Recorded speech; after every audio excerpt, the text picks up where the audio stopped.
આઝાદીના પર્વને નિમિત્ત બનાવીને સમગ્ર જિલ્લાના વહીવટી તંત્રને, રાજ્યની શક્તિને એ જિલ્લાની વિકાસ યાત્રા સાથે જોડી દીધી. અને જિલ્લો અનુભવે છે કે ક્યારેય ન થઈ હોય એટલી ગતિથી સરકારને દોડતી લોકો જુએ છે.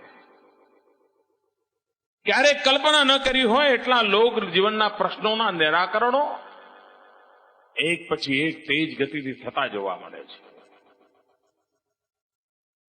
અને પરિણામે 1 મે, 15 ઓગસ્ટ અને 26 જાન્યુઆરી આ 3 એવા પ્રસંગો બની ગયા કે જેણે ગુજરાતના જિલ્લાઓમાં વિકાસને જન સુધી પહોંચાડવાનો એક નવો રસ્તો બતાવ્યો.